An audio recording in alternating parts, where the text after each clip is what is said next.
Well, not a great weekend. Just leave it at that. Chiefs lose, of course, on Friday. And you got the Royals who can't complete a sweep. I lost a game for the first time ever as a Pee Wee soccer coach. KU and K-State fans are hurting right now. Mizzou fans, not so much. And Rich Eisen, broadcaster for YouTube on Friday night, is still an absolute D-bag. Good morning. I tuned it off after the first drive, first couple of plays, and I went over to the radio. Well, then you might have missed the ultimate moment from Rich Eisen when he decided to take a shot at Harrison Butker after his missed field goal attempt on Friday night and made it political. What is this guy doing? Number of big plays on that drive to get 7 on the board. Butker to tie it. No good! Oh, man! Harrison Butker, interestingly enough, is wide right. And it's a 13-12 ball game here in Brazil. We're seeing it all here on this Friday night on YouTube. Yeah, including Rich Eisen being a clown. That missed extra point from Friday night resulted in Rich Eisen, formerly of ESPN, because, well, of course. Talk about a bombshell. Going out there and being like, Harrison Butker misses wide right. Whoa, never would have seen that coming there, Rich. That's going to be something that I'm sure other broadcasters may steal. The good news is Butker rarely misses. Well, Jim Nantz wouldn't do it because Jim Nantz actually leans right, unlike some of these other guys. But that was Rich Eisen on Friday night. And I'm listening to this, and I'm like, we have all these conversations about how we don't want our sports to be political. I don't want it. You don't want it. I don't care if it's left or right.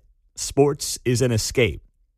It's a moment to pop on the TV for 2.5, 3 hours and try to get away. But Rich Eisen, after a missed extra point on Friday night for Harrison Butker, and Butker, of course, has gotten more political over the last 1.5 years or so with some of the things he's been advocating and lobbying for. We know, of course, he got involved with Josh Hawley's reelection last year. We all know about the speech up at Benedictine that went viral around the world in last year's commencement ceremony. But when I sit down and watch a football game, especially if you're a Chiefs fan, and Butker misses an extra point, and then you got to listen to this D-bag go off about wide right. Oh, my gosh. I know Rich Eisen has a lot of juice in that building, I'm sure. Although YouTube TV has never really done the football broadcast thing before. Just knock it off. Stop rubbing salt in the wound. Do you think you would have done that every time Kaepernick's slinging the ball around, missing all over the map? There's Kaepernick, throws it. Whoa, he's wide left again. Guy couldn't hit the broadside of a barn. No, of course not. Just with Butker. So that was the weekend, unfortunately, in a nutshell. Hope yours was good. Thank you to many of you who wished me well and had nice feedback on social media on the Harris Faulkner hit that we did on Friday morning. We'll talk more about that and share some of that audio throughout the morning as well. I will take you behind the scenes of the Fox News green room, as they call it in the industry, and how that went on Friday. It will be, I think, pretty compelling if you are a longtime fan of Harris's, if you watch Fox News, and you listen to this show. So we'll dive into all that this morning here on KCMO. I am glad that John Anthony showed up to work today because I was looking at the news and I saw that there was a Powerball winner in Missouri of this $1.8 billion. We just did not know who it was, and we still don't know who it was or where they were. So I want to start off the show by just having you announce, John, that you are not the Powerball winner, and that's why you are at work this morning. Is that fair? I'm not at liberty to admit or deny anything at this point of the morning. Okay. All right. Boy, there's going to be a line of people outside the building waiting to get a hold of you after the show. 2 Powerball winners, one in Missouri and one in Texas, have the winning tickets for the $1.79 billion Powerball. This ended a 3-month drought. The winning numbers for the game's second largest jackpot, 11, 23, 44, 61, 62, and the red Powerball of 17. These two winners, one in Texas, one in Missouri, will split the jackpot equally, each choosing between an annuitized prize of $895 million paid out over 29 years or a lump sum of $410 million before taxes, John. Yeah, I was pulling up in the Caravan, and I was trying to think of a Powerball number, and that Stevie Nicks song come on there, Edge of 17, just like the white-winged dove. So I thought, what the hell? Oh, that's outstanding. Oh, gosh. So that is the 33rd time the Powerball jackpot has been won now in Missouri, trailing Indiana's 39 for most wins by a state. So we like to play our Powerball here in Missouri, huh? Tell you what. We got some people that love their Powerball. Listen, Dave Ramsey calls it a game for people who can't do math. When you actually look at the odds of winning this thing, you are throwing your money out the window. But this state loves itself some lottery tickets, specifically some Powerball. So if that's you, if you're out there, all we're asking is that you maybe start a business and then join us on KCMO Talk Radio to promote your business because you're having a heck of a Monday morning. Most of Chiefs Kingdom is licking wounds from Friday. KU and K-State fans on the other side of the state line are hurting. Lost the Pee Wee soccer game on Saturday, and the Royals could not complete the sweep. So most of us are not exactly doing great on a Monday. But don't worry, we're going to make it better. And if you won the Powerball in Missouri, you're doing just fine. In the meantime, on the serious news front, we're learning more in the early morning hours about what happened in Jerusalem on Monday morning. At least 5 people killed, more than a dozen injured after a pair of attackers opened fire on a bus in Jerusalem this morning. The shooting unfolded at a bus intersection in northern Jerusalem on a road that leads to Jewish settlements located in East Jerusalem. Israeli media reported that the 2 attackers boarded a bus and opened fire. Paramedics said 15 other people were injured and 6 are in serious condition. Police added here the 2 attackers were neutralized soon after the shooting began, but they have not released any additional information. Hamas has put out a statement praising resistance fighters who carried out the attack, but the group did not explicitly claim credit for the shooting. The Islamic Jihad, another Palestinian militant group, also praised the shooting but did not claim responsibility for it. So we're monitoring that situation from the early morning hours here on KCMO. As soon as we get more of it, we'll bring it to you on 95.7 FM. It is 6:13. It is great to have you back starting off a brand new week. If you missed some of the Harris Faulkner interview from Friday, we will play bits and pieces of that throughout the morning. She had me on for about 6 minutes, which in TV is a lifetime. I thought I was getting 2.5. We go 6 minutes. So if you missed it, we'll play some of this. I'll take you behind the scenes on that experience coming up on KCMO 95.7 FM.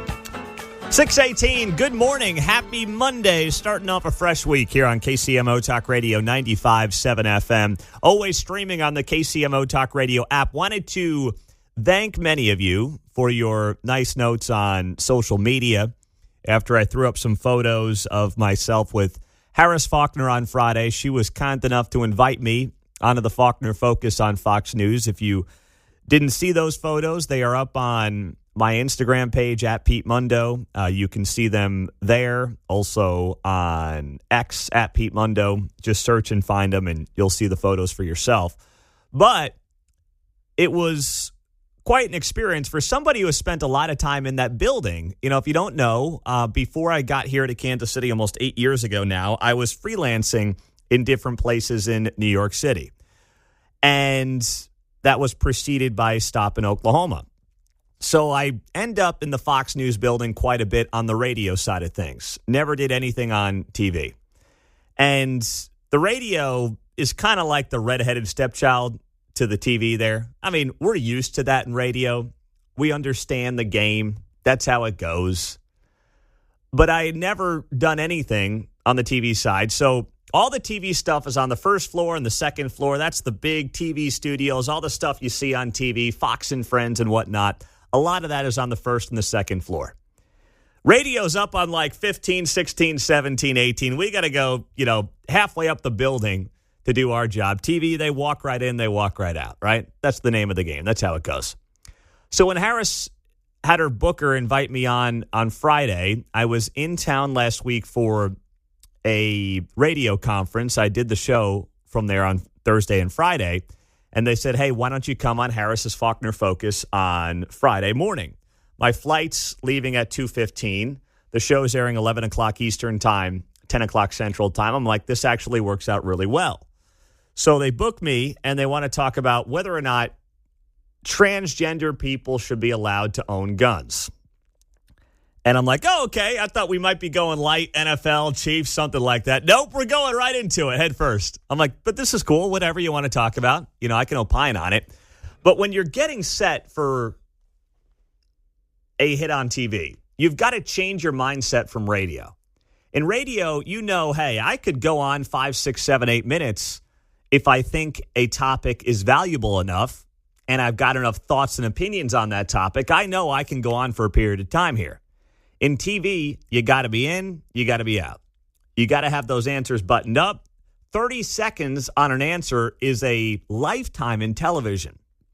You've got to keep it moving. So the only pep talk I gave myself was, don't be the guy and the guest that's droning on. Don't be it. Less is more in television.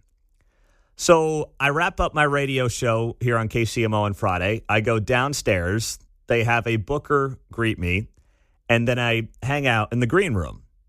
And that's kind of the waiting area for those who are about to go on television. And I saw some of the people who I guess were getting set to do Outnumbered, some of the women that were going to do Outnumbered, the show following Harris Faulkner's Faulkner Focus. I didn't really know them. I wasn't familiar with some of the people who were on the show that day. But Guy Benson, coincidentally enough, was the guy on Outnumbered on Friday. So I saw him down there. He was doing very well. He, of course, says hello to KCMO Talk Radio audience. But as I'm getting set to go out and do this hit with Harris, I'm backstage. I'm talking to the production crew, whispering to the production crew, and I'm looking around. And you kind of get this vibe that the people working behind the scenes may not, shall we say, have the same set of views of the world as those who might be on the air. It was just a vibe I got. Everybody was super nice. But then I was also like, well, it is New York, so maybe even those who are leaning the other way are just trying to fit in. I couldn't get a total read on it. But then you get out on there onto the main set with Harris, and the guy's like, all right, you're going to stand here. We're going to pan the camera on you, and just don't make eye contact with her, and don't really look at her until you go to the commercial break. So she's going to introduce or tee you up. She's going to tease the segment. We're going to pan to you. You look at this camera, and then we're going to cut, and then you obviously will just go out there and we'll go to a commercial break. You talk to her, you get set up and whatnot. I'm like, all right, that's great. But it's weird because you're standing 10 feet away from her. You're like wanting to say hello, but she's on the air. You're doing your thing, and you have to act like neither of you are standing 10 feet away from each other.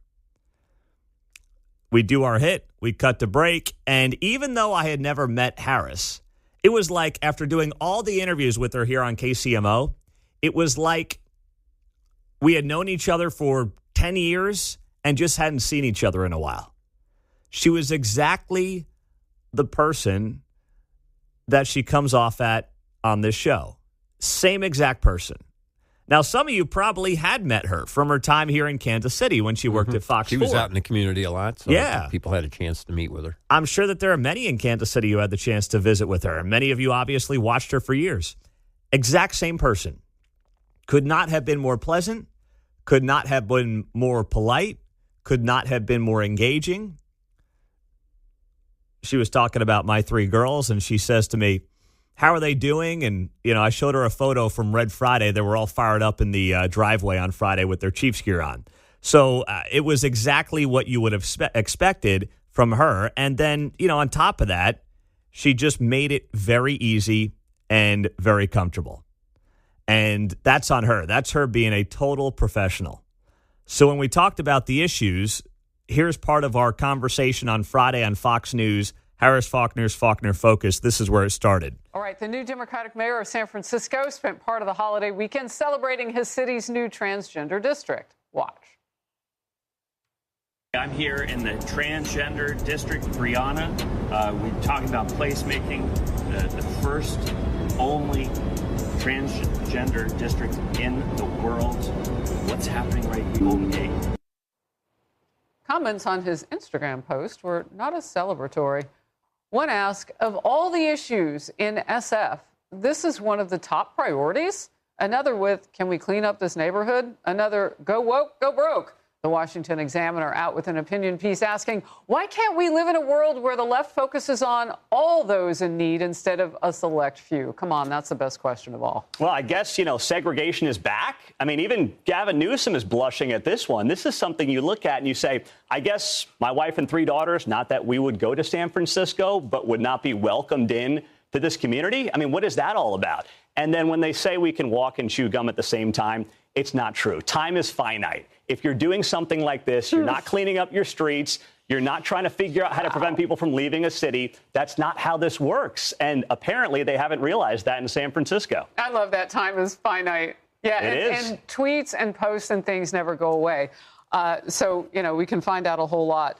A last one on this, though, because what you're saying is true. I mean, they basically are saying that those of us who are not like them, which feels discriminatory. Like, I don't know why any municipality would want to buy into that. Well, it's got to be illegal. And also, think about this, Harris. The last several years have been about what? Accepting certain people, even young women, and allowing certain people into their private places, whether they like it or not. Now they're doing the same thing in reverse and saying accept it. It doesn't make sense, and around we go. Yeah, it's fascinating. Look, I know you spend a lot of time on the radio talking about these issues. Is this still the loser that it was for Democrats just a few months ago? It is, and you just saw it with Winsome Earle-Seals. They are not wanting to go down this road and play this game. So if you're on the other side, a Republican, they've got to keep hammering away at this because I know the president calls it an 80-20 issue. It's a 95-5 issue. It really is, especially with the bulk of America outside of the coast. That was part of the conversation with Harris Faulkner on Friday. We'll share that on the KCMO Talk Radio social media pages later this morning as well. But that was the clip where we talked about whether or not San Francisco should be allowed to have a specific district that is only transgender. Only in San Francisco would that even be a thing. And as I said to Harris, the same people who tried to jam men into women's locker rooms for the last few years, whether the women wanted it or not, now are saying, we've got our district and you can't come here. Excuse me? Really? Boy, the audacity. We'll share more of that throughout the morning on KCMO. But coming up next, the mayor of Kansas City has his own big media spotlight this weekend. We'll tell you about it coming up. Mayor Lucas here in Kansas City is changing his tune in an interview he did yesterday with the New York Times. Dropped over the weekend with this story. Headline: many cities say yes to federal police help, but no to occupation. Okay, no one is talking about federal law enforcement occupying any city. The headline right there doesn't even make any sense. It's not being honest. But hey, it is the New York Times after all, right? Fake news. So we know that President Trump has used the National Guard to help with the crime situation in Washington, D.C. We know that Chicago may end up being next. By the way, we'll talk to our old friend Ray Stevens this morning at 9:05 here on KCMO Talk Radio. He is now the morning man in Chicago, so we'll get the update from him here on KCMO coming up in a couple of hours. But this story in the New York Times over the weekend starts in Kansas City, and it reads as follows. In the summer of 2020, President Trump sent federal agents to Kansas City, Missouri, as he blamed liberal mayors for a shocking explosion of bloodshed. Mayor Lucas, a Democrat, bristled at the suggestion that local officials were to blame for the city's spike in crime. And with distrust of law enforcement at a high after the police killing of George Floyd in Minneapolis that year, he worried about how federal law enforcement officers would conduct themselves on the ground. Yet over the next few months, Mayor Lucas came to endorse parts of the federal mission, named Operation Legend, after a 4-year-old boy in Kansas City who was killed by a wayward bullet as he slept. Now, as Mr. Trump renews his promise to tackle crime in American cities, Mayor Lucas says he could imagine welcoming help if it came with a clear strategy. He tells the New York Times, quote, "I'd say yes in an instant." He said, if federal agents were sent to help keep guns out of the hands of domestic abusers and teenagers or trace bullets used in shootings, I'd go to the White House and have a press conference with them tomorrow. That would be quite a press conference, would it not? President Trump alongside Quentin Lucas? Sign me up for that. I'll go broker that deal. But I see this quote from Quentin Lucas in the New York Times, and I'm like, wait, 10 days ago, I asked the guy if he would reconsider having the National Guard come to Kansas City. And here's what he said. I have not reconsidered in the slightest. I think what I've said to you has been more measured than some on the left, but I think it is this, that we always welcome collaboration and cooperation. Collaboration is not foisted upon you. It's something that in discussion with your local police department, with other authorities here in the state of Missouri, probably the Department of Public Safety and the governor's office as well, and then we look to where people could deploy the best. This year in Kansas City, our highest area of increases in homicides is in domestic violence, for example. And so having ways that we can actually help get people off the streets, having ways that we can get more guns off the streets that have been used in crimes, and always addressing the gangs is great. I don't think that is necessarily the skill set of the National Guard. I think that's the work that we've seen from the U.S. Marshals, FBI, ATF in the past, and I always welcome collaboration. I don't think tanks on the streets are the thing that make a difference long term. And you'll note even Mayor Bowser, for whom I have great respect and consider a friend, noted that this surge, i.e. a temporary investment, makes a difference. Those of us who are in these positions have to try to figure out how to do it permanently, a way that is sustainable for our jurisdiction so the crime doesn't just come back. That was Quentin Lucas 10 days ago here on KCMO. So he's trying to walk that fine line of saying, no, I don't support President Trump, but I would support some help when it comes to fighting violent crime. But it's got to be help that has long-term ramifications, not just short-term ramifications. Because bringing in tanks could be good for a few weeks. I mean, that's obviously a very extreme example. Although, heck, how many of you would take a tank at the end of your street right now? In Waldo, in Brookside, off the plaza. Anyone? Bueller? 913-408-7957. Something tells me that there are many of you right now waking up in Kansas City who would say, you know, whatever it takes to know that I can wake up, step outside my home, walk to my vehicle, and not have to worry about another broken window. Not have to worry about my car once again. For many of you, this has happened more than once. Deal with a car that's been stolen, a car that has been completely destroyed, a car that has been stolen from. Many of you around Kansas City are dealing with that. So you might say a little tongue-in-cheek, sure, give me the tank at this point. I'll take whatever, they're sending. But the mayor's trying to walk this fine line. He's trying to balance this thing, John. I see what you're saying about the tank. I'm kind of wondering what kind of miles per gallon you get with this switch out, right? It's the Fed's money. It's not coming out of the city budget, right. So if it's electric, we can just charge it up down at the grocery store. Yeah, that's right. They can use our Hy-Vee on the other side of state line. All right? Go to that EV charging station that no one's ever using. So Quentin Lucas is trying to walk this fine line here. Instead of just saying, yeah, sure, I'll take federal help, it's I'll take federal help on certain things that help with long-term issues. Well, hold on a second here. Let's roll it back to something that he said to the New York Times.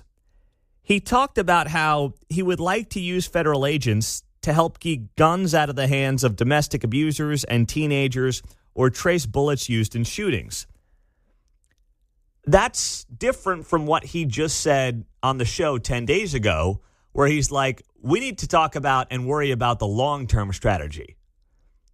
We can't just show up with tanks and worry about the short-term strategy because we're still going to have the long-term problems. That's true, but the long-term problems involve you guys building a jail, which you haven't had in more than a decade, right? The long-term problems involve you doing the work of local government to make sure that this jail is being built as soon as possible, and you've got a makeshift jail at the very latest by the time we get to the World Cup next summer. I mean, that is still a major problem that is right now bubbling below the surface in Kansas City that's not getting nearly enough attention. The fact that we have no jail with hundreds, potentially of thousands of people set to come to our city next summer for a World Cup, and there's nowhere to put people in jail. But then you tell the New York Times, I would take people to arrest folks who are domestic abusers with guns. Okay, so that's kind of a short-term issue, is it not? That's kind of a short-term thing. So which one is it? Yeah, there are long-term societal systemic problems that obviously have to be addressed in this town and in many major American cities. But here's the thing. These local leaders, these mayors, these city councils all over America, including here in Kansas City, have used the long-term issue as an excuse for why they can never get some of these crime stats under control. They use it as an excuse. And now they're using it as an excuse as to why they may not want the president to help and bring some federal folks into these cities, whether it's Chicago, which could be happening soon, or Kansas City, as the New York Times wrote about over the weekend. Operation Legend was a smashing success. Hundreds of bad guys were taken off the streets a few years ago. Hundreds of weapons were taken off the streets a few years ago. And nobody's civil rights were overrun. Because you know and I know, if one person had a civil rights beef with Operation Legend, the Kansas City Star would have written about that thing every single day for months on end. Steven's on KCMO. Hey, Steve. How's it going? All right, it's going well, my man. I'm proud of you in New York. I did get a chance to text you and tell you I was proud of you. Sometimes people don't have a problem with what's happening. They have a problem with where it's coming from. And one of the problems with people like Mayor Lucas is that they go in and they promise the people's agenda, but then it becomes their agenda, and they know what's best, and they're gonna do what they want to do. They ignore the people, and that's why people like him have to go. You know, they fail to understand that they're there to serve the people. They're there for the people's agenda. They're representing what the people want, not what they want. And until Kansas City, realizes that, stop voting people by their race and by their political party, it'll never change. Stephen, you're right. You're absolutely right. And, we've seen them try the same old thing over and over and over again in this town, and it has not gotten any better, my man. Yep, I've been here 56 years, and I've seen it. I've seen the results of liberalism and no structure. And the taxpayers are angry because they've gone on business adventures and done things, and the taxpayers have to suffer the results of it. Then you keep voting for the same. It's like a woman that dates the same spirit but a different man. You know what I mean? If he's abusive, then you find another man that's abusive. That's what they do in Kansas City. That's why I moved out here years ago. Thank you, Stephen. I appreciate you, my man. Thanks for the nice words. I mean, there is that notion of the definition of insanity is doing the same thing over and over and over again and expecting a different result. But at the same time, I respect what the president is trying to do with many of these cities where he's just saying, I'm here to help. Is there a political angle for him too? Yeah, probably. No doubt about it. If the way he views solving crime has success, which is working right now in D.C., and if it were to work in Chicago, and if it were to work in Kansas City, then what would happen? Well, you might start changing some hearts and minds. on how to tackle crime in major American cities. So there's no doubt there's a political element to all of this, which I will fully admit. But at the same time, if you're saving lives, the politics shouldn't really matter. And whether it's J.B. Pritzker, Brandon Johnson, or Quentin Lucas in Kansas City, it should not matter. Embrace the help. Your cities are getting destroyed, especially in many of these urban cores. And if someone's saying, I'm here to help you, even if they're playing politics on the other end, if you care about your people, for crying out loud, take the help. Bill O'Reilly calling out Tucker Carlson. He's going to be here tomorrow morning at 8:05 to talk about his new book, Confronting Evil, which I picked up and started reading on the plane ride home on Friday, and I couldn't stop reading it. I mean, it's cliche, but I couldn't put it down.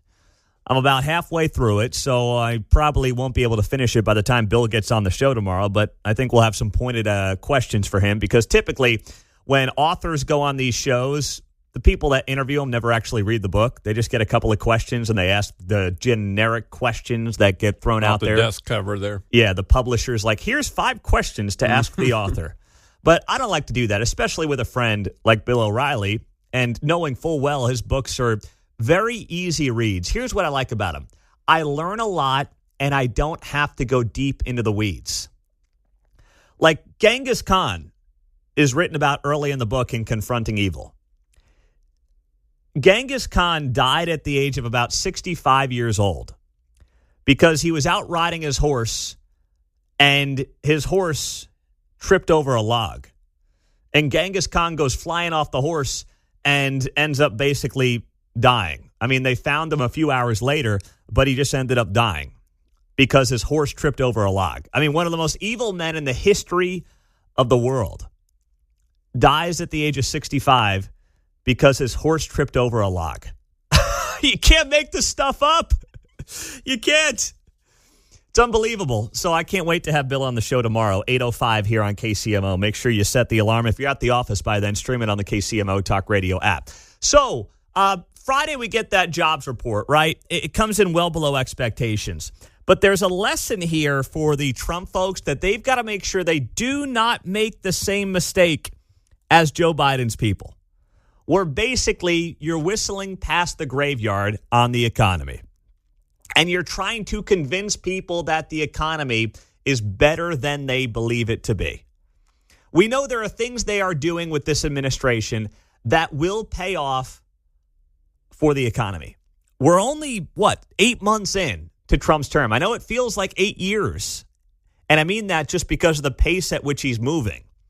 But it's been 8 months. You're not going to fix the economy in 8 months. But they've gotten, the cost down for fuel. You're seeing wage growth exceed inflation, even though inflation's too sticky. But there obviously are some concerning trends in the economy as well, right? So Kevin Hassett's the National Economic Council Director for the White House. And he goes on CNBC over the weekend, and he just says something that is factually untrue about this jobs report. Well, I think the one thing we know is that people have more money in their pockets. And so, again, in this jobs report, there were very good news, right? That all of the job creation was private sector. Government jobs are down about 100,000 since President Trump took office. And it was all native-born workers that were getting the jobs. And on average, so far this year, the typical worker is making $500 more than he was in January. So that $500 could be spent, on a $70 T-shirt, or perhaps they're doing better things with their money than that. But they do have more money in their pockets, Jim. Okay, well, first off, you just can't lie about the numbers. The numbers for the month showed that native-born workers lost jobs and foreign-born workers actually gained jobs, which is the first time since March that's happened. So what Kevin Hassett was saying there is not only false, it's actually the total opposite. Native-born workers plunged by 561,000 in the month, the biggest one-month drop since August of 24, and foreign-born workers increased by 50,000, their first increase since March of this year. And all the job gains as well from the Friday jobs report were part-time. Full-time jobs were off 357,000. Part-time jobs up 597,000. So going on television, and I know that part of the job is to like sell the vision and sell the plan and obviously put a rosy picture to something and try to find the wins where you can.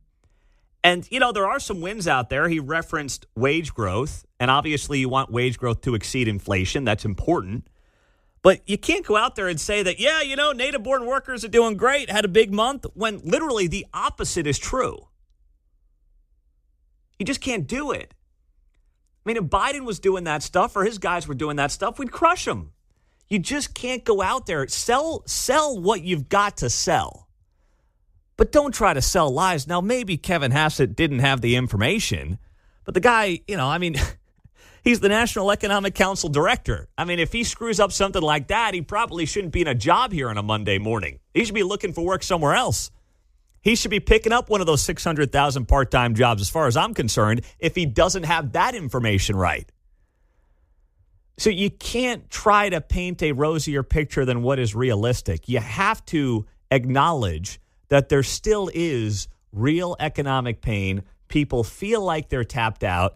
And while you're not going to fix it overnight, and you can acknowledge that you're not going to fix it overnight, you can't go out there and try to tell people everything's great and then also push numbers that are just factually completely inaccurate. That's not a road you want to start going down, because then people just get ticked off and they're like, not only are they not feeling my pain, they're not even giving me the facts on what the pain really is. News is coming up in 2 minutes on KCMO Talk Radio. And after that, we've got your chance to meet a NASCAR driver in 15 minutes, and reporters try a gotcha with the president that totally backfires next. So the media is trying to frame this ongoing back and forth between the president and major American cities as some kind of war between them. But that's not what's going on here at all. It's not. It's simply about figuring out how to get the worst actors off of major American streets, whether it's D.C., Chicago, or here in Kansas City. Good morning, 7:35. It is great to be back on a Monday here in Kansas City on KCMO. We are 10 minutes away from your first chance this week to meet NASCAR driver Nick Sanchez when they come to the Speedway coming up on September 27th. We are giving away VIP chances every single day this week at 7:45 to meet NASCAR driver Nick Sanchez, tour the hauler at the Speedway, and your only chance is here this week on KCMO Talk Radio. So we'll do the seventh caller in 10 minutes on this one here on KCMO. Now, you saw a little back and forth between the president yesterday and a reporter just outside the White House. And I thought that the president handled this, first off, beautifully, but also hysterically when he said this. That's fake news. When you say that, darling, that's fake news. Well, why would you the Department of Defense? Listen, be quiet. Listen. You don't listen. You never listen. That's why you're second rate. We're not going to war. We're going to clean up our cities. We're going to clean them up so they don't kill 5 people every weekend. That's not war. That's common sense. That's exactly right. That's not war. That's common sense. This is not about Trump versus J.B. Pritzker in Illinois. This is not about Trump versus Quentin Lucas in Kansas City. And if you didn't see it, Quentin Lucas was quoted in the New York Times over the weekend about this issue. This is not about that. What this is really about is whether or not the federal government can lend a hand to major American cities on the violent crime issue. And the real story here is how the leaders of these cities in these states don't want the help. They have failed colossally at fixing their own crime problems. And there are 2 schools of thought here. One is, you know what? The people get what they vote for. And a year or 2 years or 5 years ago, I probably would have been in that camp. Or I would have said, you know what? I don't care if it's Kansas City or Chicago or San Francisco. You get what you vote for. But at the same time, if somebody at the federal level is willing to help you with a problem that you have been unable to solve, for whatever reason you want to blame, systemic issues, law enforcement issues, DA, I don't care. Whatever the issue is, it doesn't matter. If someone's willing to help you and use resources to fix a problem that you have and you admittedly have no way to fix and no answers on how to fix it, outside of blaming, state gun laws and, well, if only we had more money to invest in schools and this and that and the next thing. If someone's like, I will help you, even if it's only short-term help, why wouldn't you take it? So what you're seeing in that question from the media is making this out to be a Trump versus Chicago, Trump versus Kansas City. That's not how it should be framed. How it should be framed is, frankly, the mayors of these cities and the governors of these states basically rejecting help to save the lives of their own citizens. Even if it's short term, doesn't matter. Why wouldn't you take it?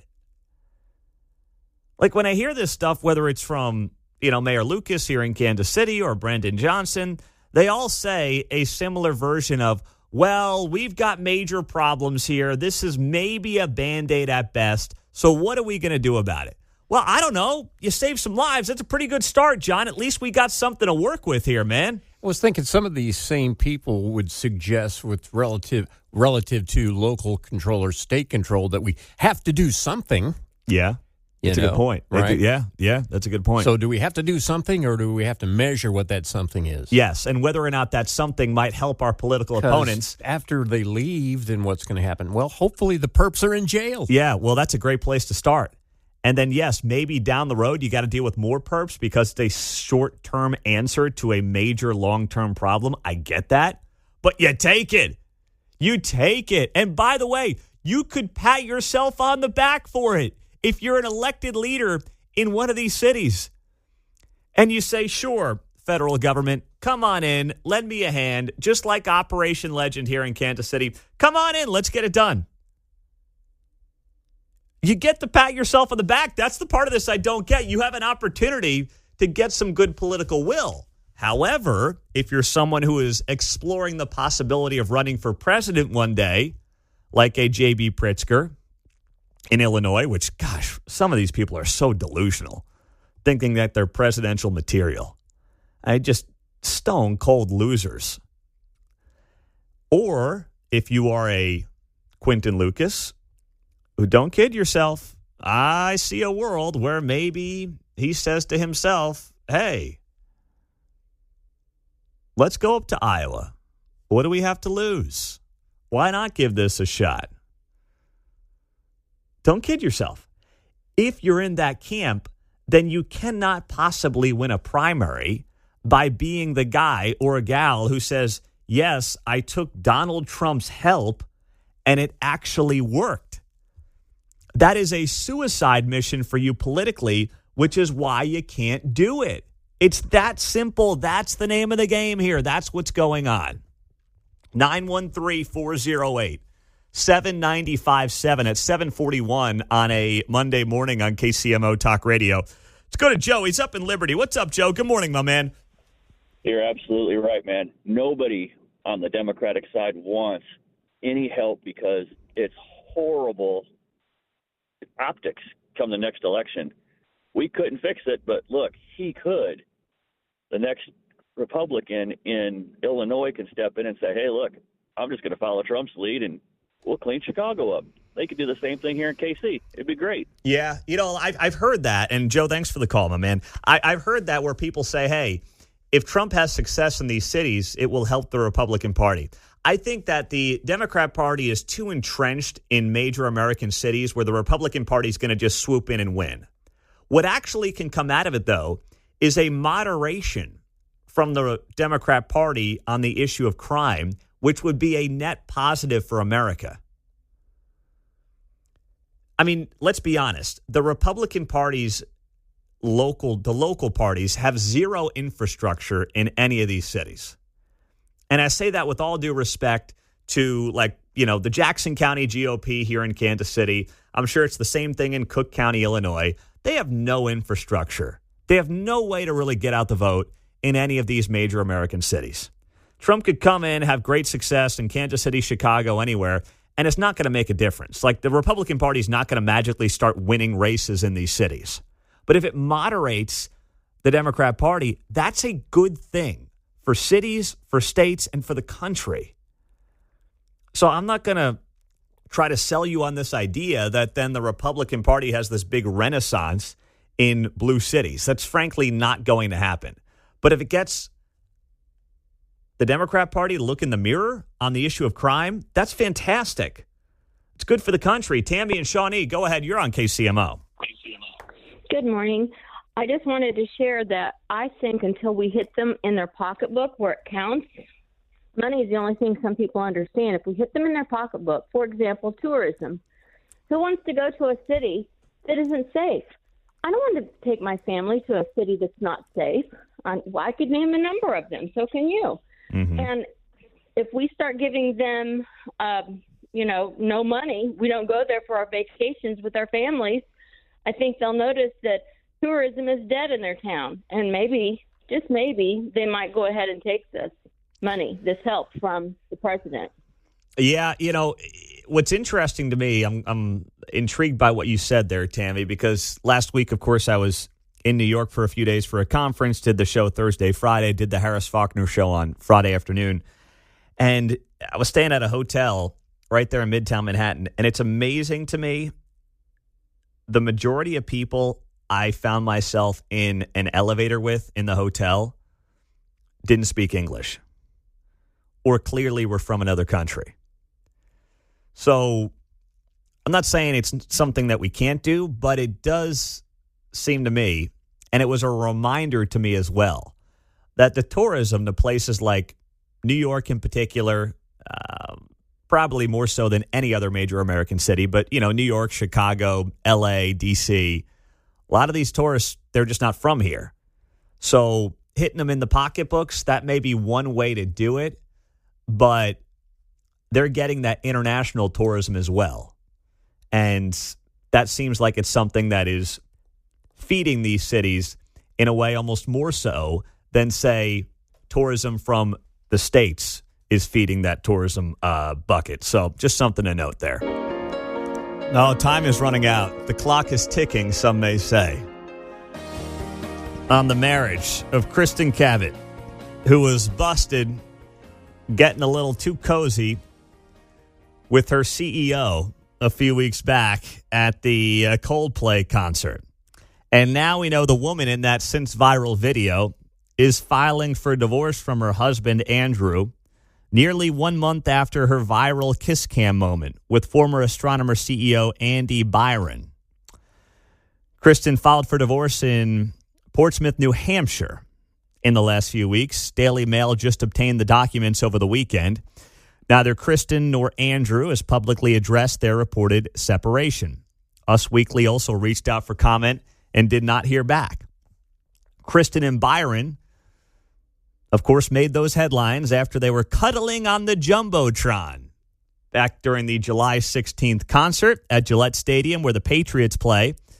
And now it's all come crashing down. And she filed for divorce. What a kick in the you-know-what to this poor sap. I mean, this guy, he gets cheated on.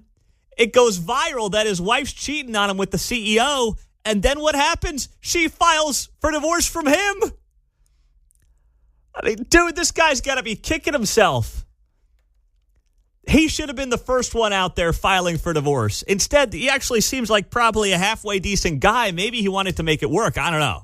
Which what that says about him remains to be seen. But, man, you want to stomp on a dude while he's down. This is how you do it right here. This is brutal for this guy whose life was completely upended. Who would have thought, his wife says, hey, I'm going to the Coldplay concert. He's like, cool, have a good time. I'm not gay. No, sorry, that's a joke from 40-Year-Old Virgin, okay? That's what that is. It's not I actually like Coldplay. I've been to a Coldplay concert. I like all their music. I'm a big fan. Very energetic live show. Oh, they do a great live show. But that's an old line from 40-Year-Old Virgin right there is what that is. But anyway, his wife says, hey, I'm going to a Coldplay concert. And he's like, cool, see you in bed later, have a good time. Like, I'll be sleeping because I got to get up for work tomorrow, whatever. And the dude wakes up the next day. His wife's going viral for being smoochy with the CEO. And then she files for divorce from him less than a month later. Man. I want to know the behind the scenes so much. Like, did she go home after the concert? Did she call and say, hey, this thing happened? Like, I want to know all the little details that we'll probably never know. Well, there's no way that she thought this thing was going to go viral. There's just no way. She probably thought, boy, that's embarrassing. A lot of people probably saw me just duck. But would you think like, hey, people had their phones recording this and they're going to post it and I'm going to wake up as a national embarrassment? I don't know. Maybe you do think that. Probably not in the moment. Like, worst case, you might think, oh, boy, like maybe local media will have fun with this. I hope this doesn't show up on the local news in Boston or something like that, right? But are you thinking you're going to become a worldwide sensation? I don't know. And meme. And meme. Yeah, that's what they are now. They are a meme. I don't think so. But maybe she had the foresight to see what was coming. But, man, this poor guy wakes up the next day and has to deal with this? Holy cow, that is as bad as it gets, man. And then she divorced him. That's like, whew. You think you're having a bad day if you're like a KU and a Chiefs fan or a K-State and a Chiefs fan, right? Just remember, you could be Andrew Cabot. You could have had his last 6 weeks. And a guy comes from a lot of money, by the way. He's a very prominent family up there in the Boston area.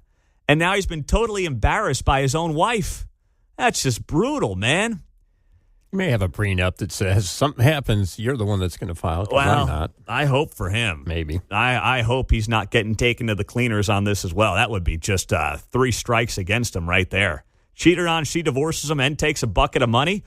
Oh, man. Jeez. This is absolutely lit. This is lit. Oh, gosh. I feel bad for him, though. I really do. There's something wrong with him. All right.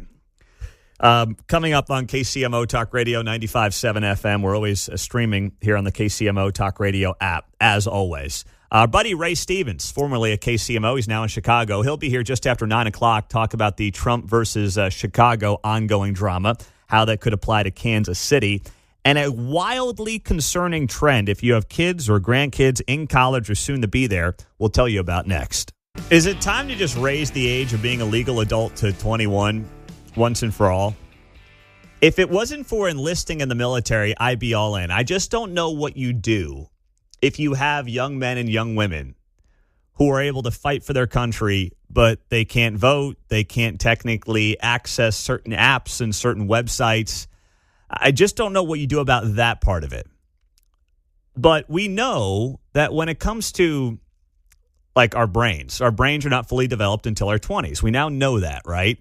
So why are we letting 18-year-old girls set up OnlyFans accounts? And that's what's happening in this concerning trend in college. So Fox wrote about this over the weekend. There's an OnlyFans boom on college campuses that is sparking concern as more students turn to the platform for fast cash. So instead of delivering pizzas on the weekend, instead of maybe, working as a waitress somewhere during your weekends in college, people are saying, I'm just going to start an OnlyFans on the side. Why not?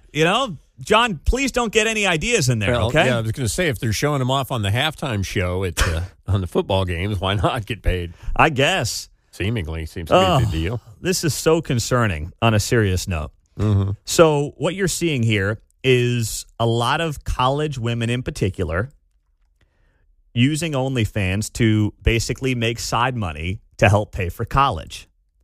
In 2019, OnlyFans had about 350,000 creators. That number skyrocketed to over 4 million. And you're seeing it used more and more so by college-aged girls. Now, it's concerning that anybody uses it. Let's be very clear. But I understand you can only regulate so much if you're a free nation. and adults are going to do adult things. Don't agree with it. I'm not a fan of it. No pun intended. But when you've got 18 and 19-year-old college girls doing it because they can't afford the college tuition and they want to make some money on the side, and let's be honest, you can make a lot more money and you can much more quickly pay back your loans doing this for some of these folks than you can being a waitress at a restaurant in your college town. I understand why it might be appealing. I do. I understand why. But at the same time, it's our job as adults to teach these kids, hey, this is not the way to go. Selling your body, essentially, is not the way to go here. And, you know, the average cost of college in the U.S. is now $38,000 a year. Think about that. It's more than doubled this century. So people are like desperate. They don't know what to do. They don't know if there will ever be a day where they can pay off these bills. And desperate people are taking desperate measures here. But if you think about it, too, if you're someone who is trying to create an entire generation of people that lean one way politically, this is sadly one way to go about doing it. Send them to college, start the indoctrination process if they didn't get it K through 12, and then teach them and get them into a place where the echo chamber teaches them that selling your body online is a great and noble way to express yourself and make some money and develop a side hustle. And boom, what do you get? What do you develop? An entire generation of basically Kamala Harris voters, John. I haven't seen this story. So was it about the age group or specifically college? College. In that age group. Yes. I gotcha. Okay. So it really is more about college. It's not like, 18, 19-year-old women who are just out in the workforce are doing this. Right. It's specifically about college-aged girls who are trying to, make a buck, knowing full well they're going to be in tens of thousands of dollars of debt. The other thing is it's our job as parents to be like, I'm not going to let my daughter go into that kind of debt. You got great community colleges all over the country, including here in the Kansas City area, right? Actually, the state of Kansas has a great JUCO system for north to south, east to west. A lot of JUCOs in Kansas. You'll save a ton of money doing that for at least a couple of years. Figure out what you're going to do. But my goodness, sending your daughter into $40,000 a year in debt. And then they say, you know what? I'm going to develop an OnlyFans to help pay off the debt. That's insane. So then the other part of the conversation is, what do you do about the age here? Whether it's OnlyFans or a lot of the other things we just allow you to do at the age of 18. If we know that our brains aren't developed by 18, then why do we basically call people adults at 18? I understand you go back to the Vietnam War. It was like, we got to lower it to 18. People have to be able to vote. They're going to be going out to war. I understand that. But now that we've got new science and new information, why are we treating 18 as like adulthood? At the very least, we should be looking at this and saying whether it's OnlyFans or some of the other things that we allow people to do at 18, push it back to 21. It seems more appropriate when you talk about alcohol consumption. I know at one point it was 18. Now it's up to 21 where it should be. It's been that way for decades now. But that is something that I would love to have a serious national conversation on. And I don't think it's going to happen, but we've got the science to back it up. And having 18-year-old girls making these decisions is just, oh my gosh, we're as a society letting them down on this front, John. Yeah, I think it's a bigger picture thing. I have a pet theory about creating the notion of a demographic called teenagers, and this is kind of post-World War II, and then you're marketing to teenagers, to kids, to buy records, to buy cosmetics, to buy things, and then it got to be sugary cereals for the 6-year-olds. So it's just kind of blossomed. Prior to World War II, I think my grandparents' generation, you had to wait to be 21. Mm-hmm. And so that period of time from 18 to 21, you got a little more studious and serious about it, going, I can't wait. I'm tired of being treated as a child, basically, up to that point. Well, and I'll tell you what, I don't know about you, but for me, 18 to 21 was a huge growth period personally. You're still a knucklehead at 18 and 19. You are. You're an idiot. Not you, John. The rest of us. Never. I was. Absolutely. I know your mullet was looking good when you were 18, 19. That was when I was 30. But no, I agree with your point about 18 to 21, especially for guys, I think. Absolutely for guys.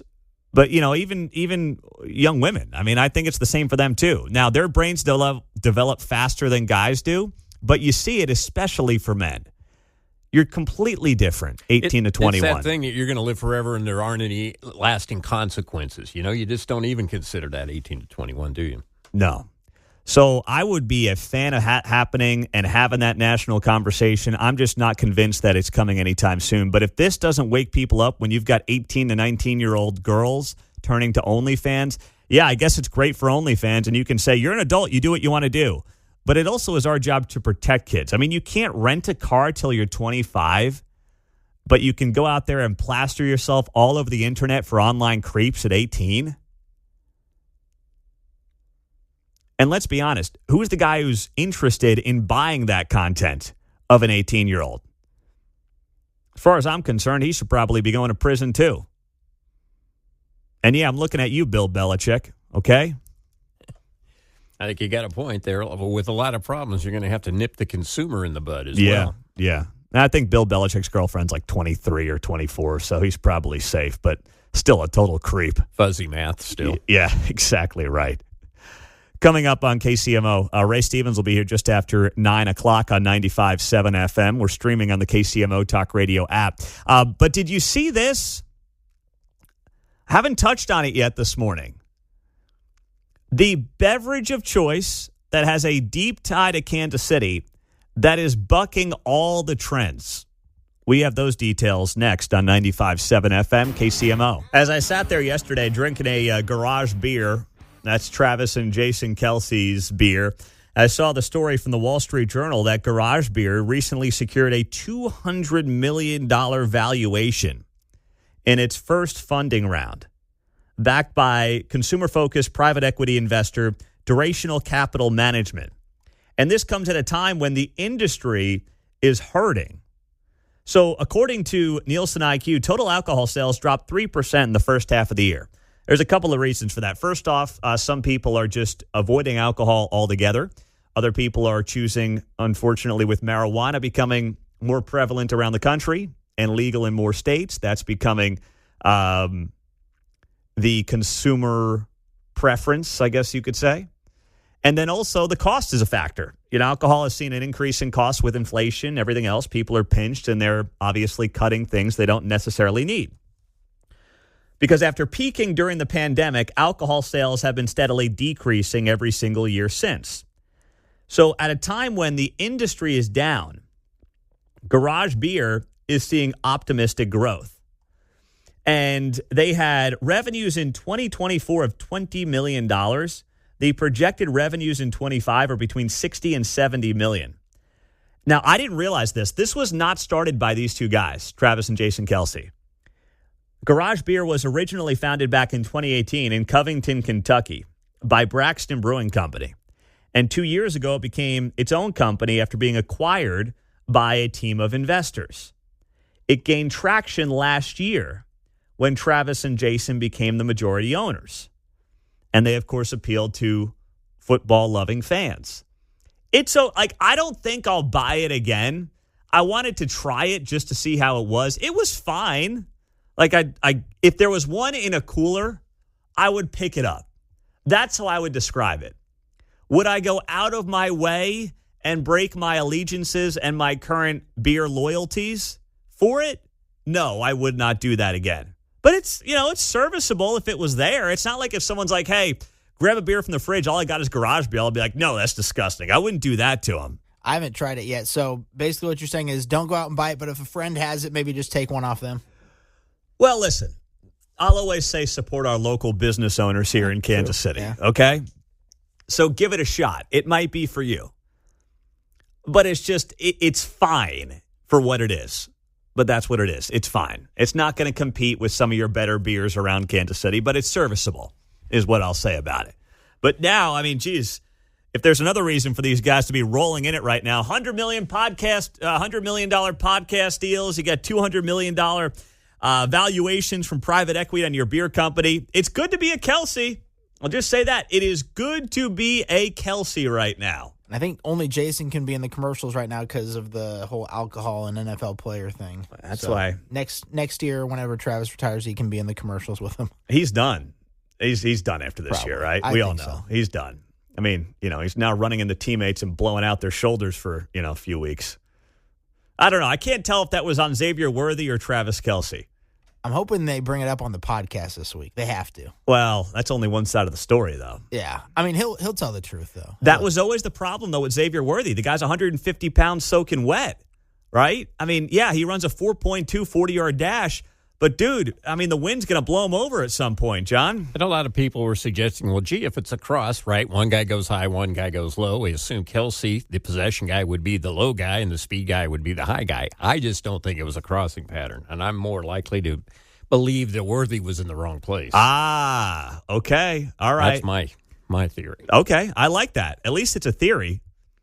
I was trying to squeeze one out of Kendall Gammon this morning, but he wouldn't give me something to latch on to. You're hard-pressed to blame Travis. I know he improvises his routes, but nonetheless, I would think Worthy would be watching for that. That's true. Yeah, I was going to say Kelce have made up his own route, so I'm on the opposite side of John on that. Oh, all right. I like that. I like that. Disagreement in here. That's good. All right, we'll be throwing it down between the breaks here on KCMO. You know what? We'll never know. Yeah, I don't think anyone Andy Reid's not going to roll either guy under the bus here. No. But someone clearly screwed up. Because now you got Worthy out for, who knows, we don't know how long he's going to be out yet, right? We don't have a week or anything like that. Now, if he has surgery, then it might be all season. If he decides not to have surgery, then maybe 3 to 4 weeks. Because I saw that Worthy could come back with a brace this year is what they're saying. How's that work? Yeah, I don't know. I mean, as long as his legs work, I guess you could just run him on end arounds and things like that. Yeah, but how much does he weigh versus the brace? Well, that's a good point. Oh, my goodness.